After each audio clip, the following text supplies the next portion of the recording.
राधे राधे। आज की वीडियो में हम जो हमारा चैप्टर चल रहा था गुणन गति, उसके सेकंड पार्ट के बारे में बात करेंगे। लास्ट वीडियो में हमने टॉर्क और एंगुलर मोमेंटम कंजर्वेशन लॉ और उस पर न्यूमेरिकल हमने देखे थे। तो आज का जो वीडियो है इसमें क्या पढ़ना है, momentum of inertia of simple object, simple geometry. अब सिंपल ज्योमेट्री देखो कोई डेफिनेशन नहीं है, लेकिन जो ट्रेंड में चल रहा है सिंपल ज्योमेट्री मतलब, जैसे एक तो हम रिंग की बात करेंगे जिसे हम क्या कहते हैं हिंदी में वल्ले, डिस्क की बात करेंगे जिसे क्या कहते हो आप चकती, और हम किसकी बात करेंगे स्फीयर यानी गोला। सॉलिड ठोस, उसके सॉलिड यानी ठोस, होलो उसके टाइप आ जाएंगे। और हम किसकी बात करेंगे रोड और सिलेंडर। इतने ऑब्जेक्ट्स के बारे में बात करेंगे। अब इनके फॉर्मूले आपको याद रखने पड़ेंगे। हाँ, मैं थोड़ा थोड़ा तरीका बता देता हूँ कैसे कैसे याद रखोगे ताकि आपको इतनी कंफ्यूजन ना हो, लेकिन याद तो आपको करने ही पड़ेंगे। अब इनके फॉर्मूले पढ़ने से पहले हमें दो थ्योरम याद रखनी है। एक तो क्या होती है लंबवत अक्षों का परिमेय, परपेंडिकुलर एक्सिस की थ्योरम, और दूसरी समांतर अक्षों का परिमेय, पैरेलल एक्सिस थ्योरम। लंबवत अक्षों की परिमेय क्या कहती है, जैसे कोई भी ऑब्जेक्ट आपके पास, कोई भी वस्तु है, उसके हमें पता है 3D की बात कर रहा हूं मैं, अगर तो 3D में कितने एक्सिस होते हैं, 3, IX, IY और IZ, यूं होता है। तो ये मान लेते हैं IX है, ये वाला IY है, ये वाला IZ है। तो लंबवत एक्सिस की थ्योरम क्या कहती है, इन दोनों का मोमेंटम ऑफ इनर्शिया का जोड़ यानी IX प्लस IY किसके बराबर होगा, IZ के बराबर होगा। यानी IZ is equal to IX plus IY। Simple सी थ्योरम है, इसका प्रूफ +1 में है, तो प्रूफ पे अपने को नहीं जाना। तो दो एक्सिस की जो जड़त्व आघूर्ण है उसका जोड़ तीसरे एक्सिस के जड़त्व आघूर्ण की क्या होता है, बराबर होता है। एक तो ये थ्योरम याद रखनी है। इस थ्योरम से फायदा क्या होगा कि आगे जब आप एक फॉर्मूला याद करोगे तो दूसरे फॉर्मूले कैसे याद होंगे अपने आप समझ जाओगे आप। और दूसरा समांतर एक्सिस परिमेय। समांतर एक्सिस परिमेय क्या कहता है, सुनो, जैसे मान लो ये कोई वस्तु है, कोई भी ऑब्जेक्ट है, टेढ़ा मेढ़ा कैसा भी हो सकता है, गोला हो सकता है, कुछ भी हो, उसका कहीं ना कहीं क्या होगा, गुरुत्व के अंदर होगा। जो सेंटर ऑफ मास होता है वैसे क्या होता है, centre of gravity. Centre of मास जहां सारा मास को हम सेंटर मानते हैं, सेंटर ऑफ ग्रेविटी जहां सारे वेट को हमें सेंटर मानते हैं। तो मान लेते हैं इस वस्तु का कहीं ना कहीं, जैसे यहां मान लेते हैं क्या है, सेंटर ऑफ ग्रेविटी है, ठीक है। तो जो एक्सिस सेंटर ऑफ ग्रेविटी से पास हो रहा है उसका जड़त्व आघूर्ण क्या लिया मैंने, IG। ये अगर आपको पता है, IG आपको क्या है पता है, तो इस एक्सिस का निकालना पड़े आपको, इस एक्सिस का निकालना पड़े तो कैसे निकालोगे, IG प्लस MD²। M क्या है इस ऑब्जेक्ट का मास और D क्या है दोनों एक्सिस के बीच की दूरी। दो परिमेय है, हो सकता है अगर आपका लकी चांस हो तो डायरेक्ट आपसे परिमेय पूछ ले एग्जाम में, तो लेकिन इतने लकी लग नहीं रहे मुझे आप लोग। दोनों परिमेय आपको याद होनी चाहिए, लंबवत अक्षों की परिमेय और समांतर अक्षों की परिमेय। अब इन परिमेयों की सहायता से हमें इन सब के फॉर्मूले याद कर पाएंगे आसानी से। उम्मीद है ये दो आसान से याद रह जाएंगे। इनको अप्लाई करना आना चाहिए, अप्लाई कैसे करते हैं वो इंपॉर्टेंट है। तो मैं सबसे पहले सबसे सिंपल जो हमारी ज्योमेट्री है कौन, रिंग की बात करता हूं। जैसे ये क्या है रिंग। अब इस रिंग के कितने एक्सिस हो सकते हैं, इस रिंग के कितने एक्सिस हो सकते हैं ध्यान से देखना। फिर उन एक्सिस के अगर ये पता लग गया ना भी यही एक्सिस होते हैं, ये दिमाग में अगर आपकी वीडियो बन गया, फोटो क्लिक हो गई भी हाँ ऐसा एक्सिस है ऐसा एक्सिस है, तो ये कोई मुश्किल चीज नहीं है। नहीं तो आपको पता ही नहीं चलेगा कौन से एक्सिस की पर्सन में बात हो रही है, आपको कौन सा फॉर्मूला लगाना है। देखो ये रिंग है, रिंग का प्लेन का है, रिंग का तल रिंग का तल कहाँ है? ये क्या है? रिंग का तल है। अगर यूं रखा है तो ये क्या है? रिंग का तल। यूं रखे तो ये क्या है? रिंग का तल। समझा की बात? प्लेन, रिंग का प्लेन कौन सा है? यूं। यूं रखा तो यूं। अब पहला शब्द में क्या लिख रहा हूं वो आपको ढूंढना है। क्या? रिंग की बात कर रहा हूं पहले मैं। Pass through centre of mass and perpendicular to plane of ring. अगर यह शब्द लिख दिया जाए आपके सामने कि एक एक्सिस है जो द्रव्यमान केंद्र से तो पास हो रहा है और प्लेन के क्या है? परपेंडिकुलर है, तो एक्सिस कौन सा होगा ये आपको देखना है। तो ये चीज जिसको समझ आ गई और जिसने बता दिया कि कौन सा एक्सिस है, ये वाला, ये वाला, यानी इस रिंग का सेंटर ऑफ मास कहां है? बीच में। सेंटर ऑफ मास से तो क्या होना चाहिए? पास होना चाहिए। पास हो रहा है। सेंटर ऑफ मास तो ये भी पास हो रहा है और यूं रख दूंगा मैं तो ये भी पास होगा। लेकिन कहा क्या है? Perpendicular to plane of ring. Ring का प्लेन यूं है, उसके लंबवत ये वाला। इस एक्सिस की बात हो रही है। बात समझ आ गई? इस एक्सिस की बात हो रही है। तो अगर रिंग की बात करूं तो रिंग के लिए इसका फॉर्मूला क्या हो जाएगा? M are square. किसके लिए? रिंग के लिए एम आर स्क्वायर। और ये बात अगर चकती के लिए करें, चकती क्या होता है? चकती में क्या है? ये अंदर से क्या है? खाली। चकती क्या होती है? अंदर से भरी। जैसे आपका ये कह सकते हो तवा, या आप ये कह सकते हो जो सीडी की जो कैसेट आती थी, सीडी कैसेट देखी हुई सबने, है ना? वो सब चीज़ें किस में आती हैं? चकती में आती है। तो चकती में ये सब क्या होता है? अंदर से खोखला नहीं होता, अंदर से भरा हुआ होता है। तो सेम चीज सेंटर ऑफ मास से पास होना चाहिए और रिंग के क्या होना चाहिए? परपेंडिकुलर। तो चकती के लिए फॉर्मूला क्या बन जाएगा? I बराबर एम आर स्क्वायर बटा में 2। सिर्फ इतना फॉर्मूला याद रख लो, बाकी के सारे फॉर्मूले अपने आप बन जाएंगे आगे से आगे। एक चीज हो गई। दूसरी चीज आपसे क्या पूछेगा? डायामीटर के सापेक्ष। क्या पूछेगा? डायामीटर के सापेक्ष, यानी व्यास के सापेक्ष। अगर व्यास की बात करें तो इस रिंग का डायमीटर कौन है? ये इसका रिंग का क्या होगा? डायमीटर होगा। यूं, ये क्या है? डायमीटर। ये भी क्या है? डायमीटर। ये भी क्या है? डायमीटर। ये भी क्या है? डायमीटर। ऐसे क्या है? डायमीटर। डायमीटर होगा इसका। और ऐसे रखा पर ये भी तो क्या है? डायमीटर ही है। ऐसे भी तो डायमीटर हो सकता है ना? समझाई बात? तो इस चीज को ऐसे दिख रहा है आपको? उम्मीद ऐसे दिख रहा होगा। इसे मैं डायग्राम बोर्ड पे बना रहा हूं। यानी ये रिंग है, ये इसका पहला डायमीटर, ये इसका दूसरा डायमीटर।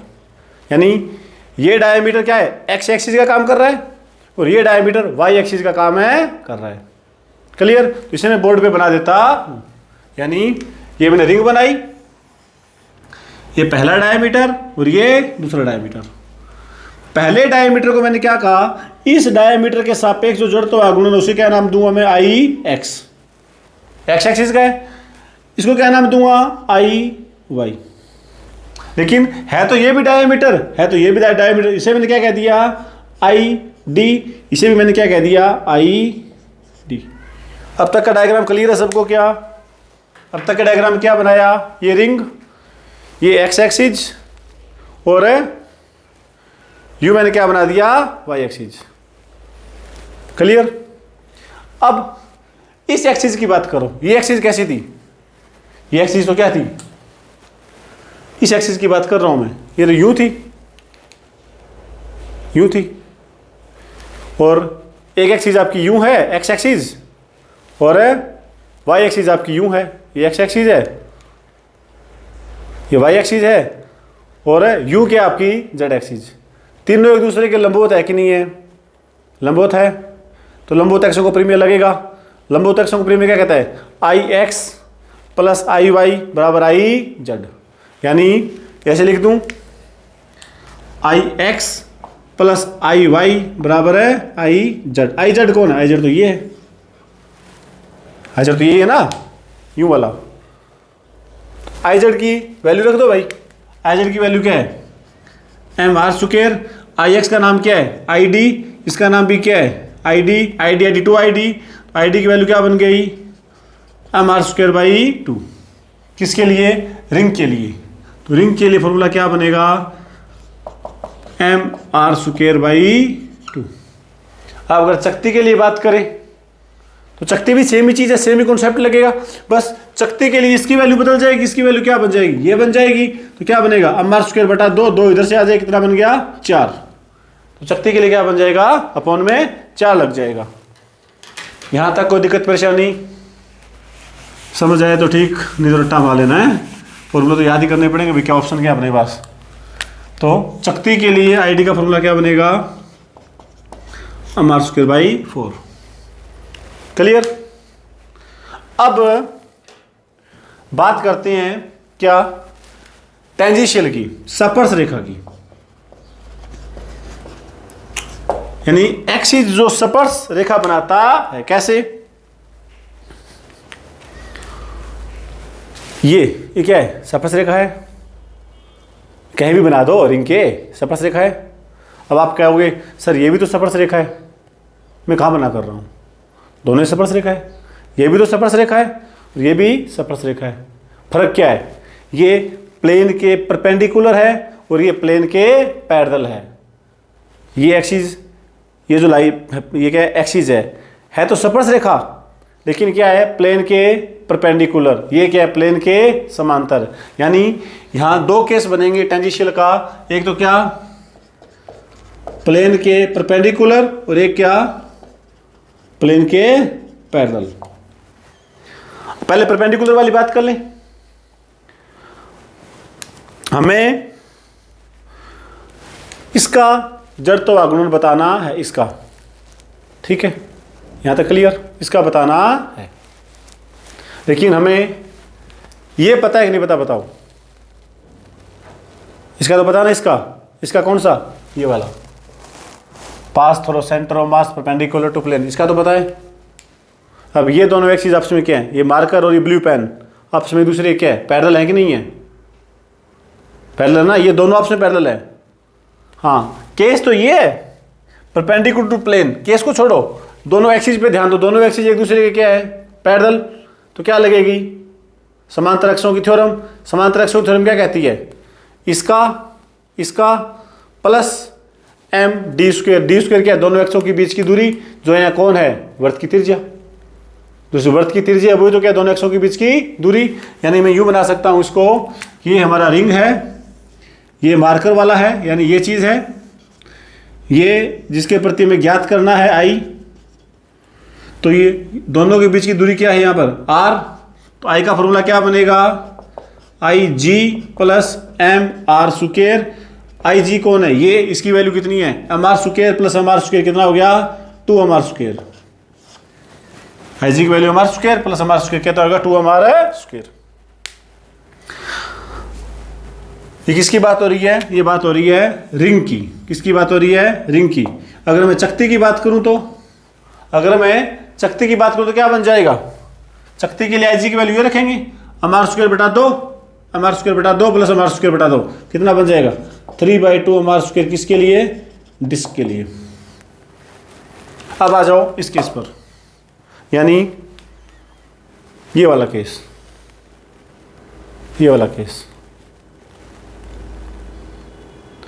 अब ये क्या है, प्लेन के तो पैरेलल है, लेकिन पैरेलल एक्सिस की थ्योरम के लिए मैं क्या, एक एक्सिस और चाहिए, कोई बात नहीं, ये लगा लो।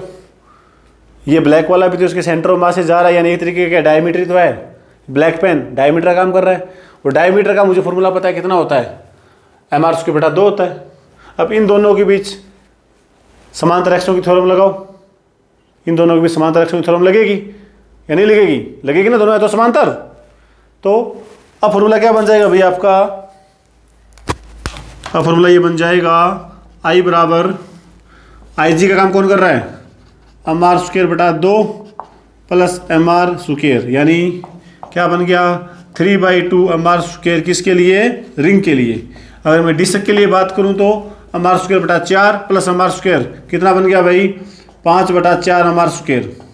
ये किसके लिए बनेगा, डिस्क के लिए। अब आपको ये फॉर्मूले जो हैं वो फिंगर टिप्स पे होने चाहिए। शुरू शुरू में से अटपटा लगेगा, मुश्किल भी लगेगा, ऐसे लगेगा ऐसे ही फॉर्मूले थोड़ा ना याद होंगे। तो मैंने कॉन्सेप्ट आपको बता दिया, 5-7 बार सवाल में लगाओगे, 1-2 बार लिखोगे तो याद हो जाएंगे, कोई मुश्किल चीज़ है नहीं है। एक रिंग का याद कर लो, डिस्क तो अपने आप बन जाएगा। और कंसेप्ट मैंने सिखा दिया, तो आपको पता होना चाहिए भी किस एक्सिस की बात हो रही है, कौन सा फॉर्मूला लगाना है। 4 तो एक्सिस हैं, कोई बहुत बड़ी रॉकेट साइंस थोड़ी है इसके अंदर। 4 तो एक्सिस है, कौन कौन से? ये वाला, ये वाला पहला केस, ये वाला, ये ऐसे कह दो, ये ऐसे कह दो, क्या डायमीटर, डायमीटर का केस। तीसरा ये वाला, ये केस। चौथा ये वाला, ये केस। बस इसके अलावा तो कोई एक्सिस बचता ही नहीं है जिसके चारों नहीं घूम पाए। यानी 4 एक्सिस के चारों नहीं घूम सकता है। अब वल्ले और डिस्क अगर याद हो गए तो सिलेंडर अपने आप हो जाएगा। सिलेंडर में क्या करना है, देखो सिलेंडर कैसे बनता है। ये एक रिंग है, ऐसी रिंग इसके ऊपर लाके रख दो, ऐसी रिंग इसके ऊपर लाओ, रिंग के ऊपर रिंग रखते जाओ, क्या बनेगा? एक सिलेंडर नहीं बन जाएगा। रिंग के ऊपर रिंग रखते जाएंगे तो बेलन बनेगा नहीं बनेगा? बनेगा। कैसा बेलन बनेगा? खोखला बेलन, क्योंकि खोखला है ना ये, क्या बनेगा? खोखला बेलन।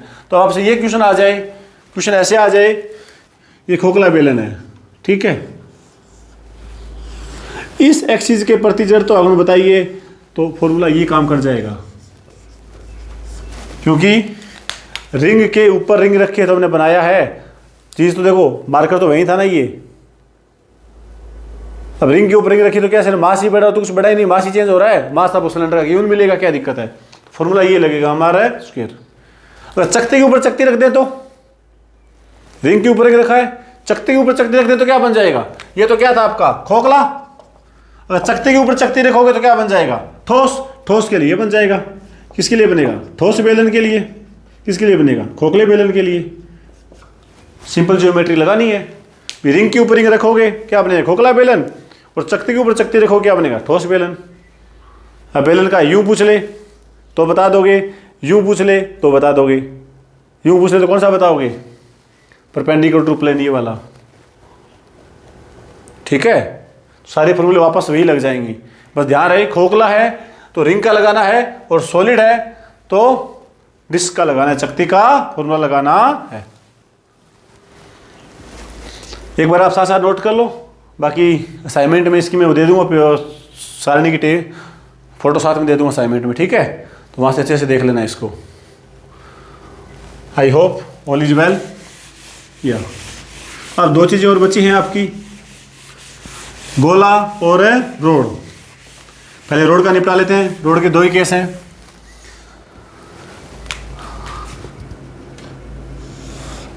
रोड और सिलेंडर में फर्क होता है। हाँ, सिलेंडर के पास रेडियस बड़ी होती है, रोड के पास जो रेडियस है, जो मोटाई है, वो लंबाई के कंपैरिजन में नेग्लिजिबल होती है।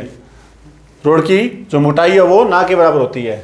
जैसे ये रोड है, इस यूँ घुमा सकते हैं क्या? यूँ यूँ घूम रहा है ना, यानी इस एक्सिस के चारों ये घूम रहा है, इस एक्सिस के चारों ये घूम रहा है, यानी इस एक्सिस के चारों ये घूम सकता है। तो इसके इस एक्सिस के चारों इसका जड़ तो क्या? बटा 12। एल क्या है? इसकी टोटल लेंथ, याद रखना आपको, ml स्क्वायर बटा 12। अब आपसे ये कह दे इसका बताओ, इसका तो क्या दिक्कत है भाई? इसका कैसे बताओगे? सेंटर ऑफ मास से जो गुजर रहा है वो ml स्क्वायर बटा 12 प्लस m, बीच की दूरी, बीच की दूरी कितनी है? l बटा 2, l बटा 2 का स्क्वायर। इसका पूछ ले, यहाँ पूछ ले, ये दूरी कितनी है? l बटा 4 है। इसका पूछ ले तो क्या बताओगे? I बराबर सेंटर ऑफ मास से जो गुजर रहा है वो द्रव्यमान, बीच की दूरी का स्क्वायर, इसका बन जाएगा। जिस मर्जी का पूछ ले सब बता दोगे, ठीक है, कोई दिक्कत परेशानी नहीं है। हाँ, अगर थोड़ा सा इसमें ये पूछ ले आपसे कि इसका बताओ, आयत कह दो, भुजा, ये भुजा ए है, ये भुजा क्या है? बी,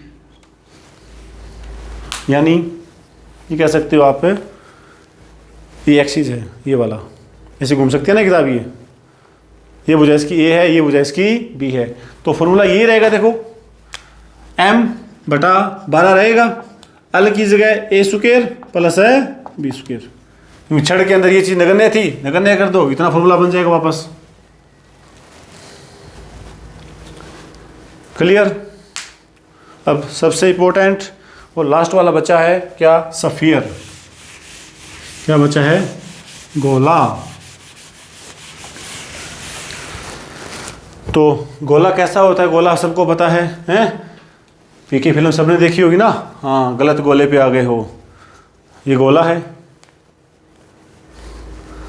अब ये गोला कैसे कैसे घूम सकता है, एक तो इसके अंदर से एक्सिस घुमा ऐसे, इसके चारों घूम सकता है। अब ये ऐसे भी गुजर सकती है, ये ऐसे भी गुजर सकती है, ये ऐसे भी गुजर सकती है, ऐसे भी गुजर सकती है। यानी गोले का प्लेन का तो कोई चक्कर ही नहीं है, गोले का प्लेन का तो कोई चक्कर नहीं है। जैसे भी हो, हमें सिर्फ इतना कहना है कि एक्सिस है जो उसके सेंटर ऑफ मास से पास हो रही है। क्या हो रही है, सेंटर ऑफ मास से पास हो रही है। एक्सिस का इसमें कहीं कोई लेना देना नहीं है। तो सफियर का जो है, सफियर का इस एक्सिस के प्रति यानी सेंटर ऑफ मास से जो गुजर रहा है उसके प्रति कितना होता है भाई, 2/5 mr²। इंपॉर्टेंट है, याद रखना, क्योंकि ये फॉर्मूला पृथ्वी के लिए भी काम आता है। पृथ्वी भी तो गोला ही है ना। और दूसरा क्या पॉसिबिलिटी है, इसमें दो केस बनेंगे। या तो क्या है, सेंटर ऑफ मास से गुजर रहा है, या गोला कैसे घूम सकता है, ऐसे घूम सकता है क्या, इस एक्सिस के चारों यूं यूं, यानी इसकी स्पर्श रेखा। अब स्पर्श रेखा ऐसे भी हो सकती है, ऐसे भी हो जाए, ऐसे भी हो जाए, कोई फर्क नहीं पड़ेगा। अगर स्पर्श रेखा ऐसे है तो हमें इस वाले एक्सिस को भी यूं ही मानेंगे। स्पर्श रेखा ऐसे है तो इस वाले एक्सिस को भी हम यूं ही मानेंगे। यानी हर हाल में इसकी क्या मान सकते हैं, समांतर मान सकते हैं हम। तो समांतर मान सकते हैं तो पैरेलल एक्सिस की जो थ्योरम है वो काम करेगी। यानी सफियर के स्पर्श रेखा के प्रति पूछे तो क्या बताओगे, सेंटर ऑफ मास से गुजर रहा है 2/5 mr²। दूरी r रहेगी, क्या रहेगा, mr²। यानी स्पर्श रेखा के लिए 7/5 mr²। ठीक है, ये तो किसके लिए है, सॉलिड के लिए। अब खोखला गोले की बात करते हैं। खोखले गोले दो टाइप के होते हैं। देखो, खोखले गोले हमेशा दो टाइप के होते हैं। एक तो देखो ये भी क्या है, ये तो चलो भरा हुआ था अंदर से, ठीक है। एक तो गोला ये है, ये भी, और एक यूं है।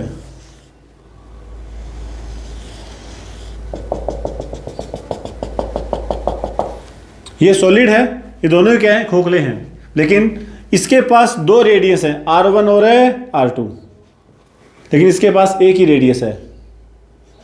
जैसे मान लो आपने कागज लिया, कागज की बॉल बना दी, कागज की बॉल बनाई, तो ये जो मोटाई है ये तो क्या नेग्लिजिबल ही है ना। कागज की मोटाई क्या होती है, बहुत ही पतली। तो हम ये थोड़ी कहेंगे ये आंतरिक त्रिज्या अलग है, बाह्य त्रिज्या अलग है। तो एक केस तो ये हो गया, इसे कहते हैं इंग्लिश में हम सेल। और ये क्या होता है हमारा खोखला गोला। हालांकि दोनों खोखले गोले के टाइप हैं। इसके पास दो त्रिज्याएं हैं, इसके पास एक त्रिज्या है। दो त्रिज्याएं हैं तो ये वाला फॉर्मूला काम करेगा सेम टू सेम। यानी इस फॉर्मूले को आप यूं लिख सकते हो, 2/5 mr1² - r2²। दो रेडियस ऐसे फॉर्मूला बन जाएगा। हाँ, इसका फॉर्मूला अलग बनेगा सेल का। सेल के लिए कितना हो जाएगा, इस एक्सिस के लिए 2/3 हो जाएगा, 2/3। इसका क्या होगा खुद बताओगे मुझे, इसे ऐसे निकालना है, 2/5 की जगह 2/3 कर देना है बस।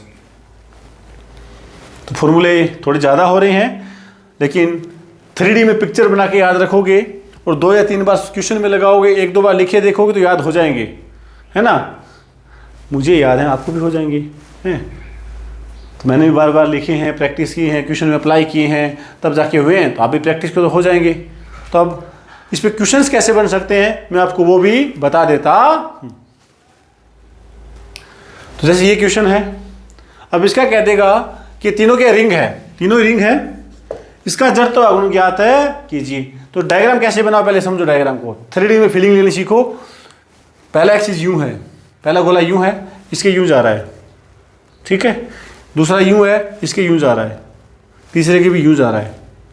यानी पहले के लिए क्या है, ये डायामीटर है, क्या है, डायामीटर। दूसरे और तीसरे के लिए, दोनों के लिए क्या है, टेंजेंशियल है। लेकिन टेंजेंशियल कौन सा वाला, टेंजेंशियल मैंने 2 बताए थे। ये भी तो क्या है, टेंजेंशियल, ये भी क्या है, टेंजेंशियल। दोनों में से कौन सा टेंजेंशियल है, ये वाला। डायग्राम से देखो, डायग्राम यू है, ये वाला यानी कौन सा टेंजेंशियल है? टेंजेंशियल है जो क्या है, पैरेलल टू प्लेन है, ये है ना, यू वाला पैरेलल टू प्लेन वाला।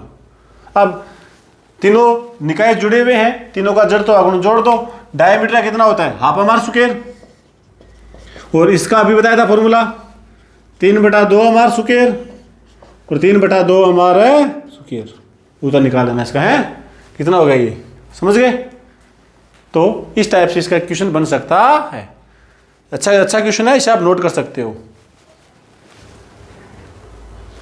तो ये दो क्वेश्चन है, एक बिल्कुल ही लड्डू हवा क्वेश्चन है और दूसरा बिल्कुल टाइट क्वेश्चन है।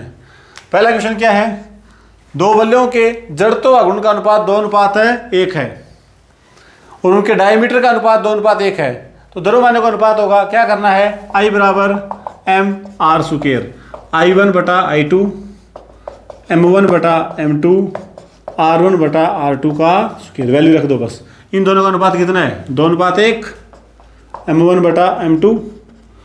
त्रिज्या का अनुपात, जो व्यास का अनुपात है वो त्रिज्या करेगा, या दोनों को डबल कर लो, बात एक ही है, कितना बन गया, 2:1 का स्क्वायर।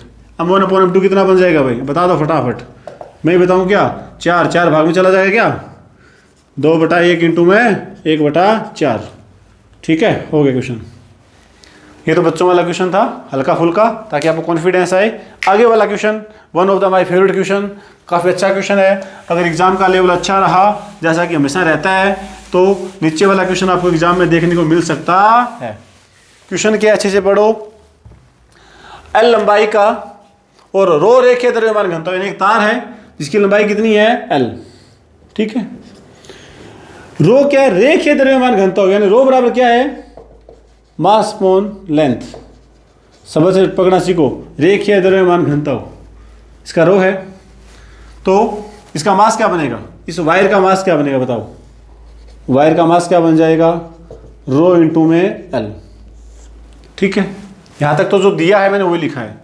अब क्या कह रहा है, इस वायर को हम एक सर्कुलर रूप में क्या कर देते हैं, कन्वर्ट कर देते हैं। इस वायर को हमने क्या बना दिया, लूप बना दिया। क्या बना दिया, लूप, यानी लूप की त्रिज्या कितनी है, आर, तो लूप की परिधि कितनी होगी, 2πr। क्या ये बात सही है क्या, 2πl के बराबर होगी। एक तार है जिसकी लंबाई l है, उसे मैंने मोड़ के क्या बनाया, वृत्त, तो वृत्त की परिधि क्या बताएगी, वृत्त की लंबाई, तो वृत्त की लंबाई कितनी, जितनी तार की लंबाई है। इसी चीज को तो मोड़ के मैंने क्या बनाया, वृत्त बनाया, तो 2πl किसके बराबर है, l के बराबर। यहां तक ठीक है। अब अपने क्वेश्चन पे आते हैं। क्या बना, एक लूप बनाया है, यानी ऐसा एक लूप बन गया। इस एक्सिस के प्रति जड़त्व आघूर्ण बताना है। फॉर्मूला कौन सा लगेगा बताओ, m are square, 1/2 m are square, 2 m are square या 3/2 एम आर स्क्वायर, कौन सा फॉर्मूला लगाओगे। डायमीटर के समांतर आ रहा है, डायमीटर कितना होता है, half m are square plus m are square कितना होगा, 3/2 एम आर स्क्वायर वाला क्या लगेगा, सूत्र लगेगा। यानी इस एक्सिस के लिए जड़त्व आघूर्ण क्या हो जाएगा, 3/2 एम आर स्क्वायर। एम क्या है, इस वायर का मास, इस वायर का मास वही है जो तार का मास था। तार का मास क्या है, rho into L, rho into L into में आर। आर की वैल्यू आपको यहां से निकालनी पड़ेगी। आर की वैल्यू क्या बन जाएगी यहां से, L/2π। आर की वैल्यू क्या बनेगी, L/2π, L/2π का स्क्वायर। थोड़ा छोटा करके इसको लिख देना भाई, 3 रो अलगी क्यूब 2 दूनी 4 8 पाई का स्क्वायर। ऐसे क्वेश्चन आ सकते हैं। अच्छा क्वेश्चन है, लेवल का क्वेश्चन है, आईआईटी के स्क्रीनिंग टेस्ट में आया हुआ क्वेश्चन है किसी जमाने का। बाकी आपको इसकी असाइनमेंट मिल जाएगी, तो प्रैक्टिस करना। हो सकता है आने वाली वीडियो में थोड़ा आपको गैप ज़्यादा देखने को मिले, जैसा कि मिल भी रहा होगा, क्योंकि एग्ज़ाम टाइम चल रहा है, थोड़ा लाइफ बिजी चल रही है और अब समर वेकेशन भी आ जाएंगे, तो हमें भी वेकेशन चाहिए। हो सकता है थोड़ा गैप ज़्यादा मिले, लेकिन आपका लैब असिस्टेंट के 10 में से 7 टॉपिक तो हो गए, 70% कोर्स तो करवा दिया है। तो कोशिश ये रहेगी बाकी जो 2-3 टॉपिक बचे हैं वो भी आपको जल्दी जल्दी निपटा दें एग्ज़ाम से पहले। लेकिन जितना करवाया है उसे तो अच्छे से कर लो, जितने असाइनमेंट जितने टॉपिक करवा दिए उसमें से कोई क्वेश्चन गलत नहीं होना चाहिए। हाँ, करवाए हुए में से क्वेश्चन गलत करके आओगे तो घर में घुसकर पीट दिए जाओगे। मिलते हैं नेक्स्ट वीडियो में, तब तक अपना और अपनी हेल्थ का ध्यान रखें, खूब पढ़ें। राधे राधे।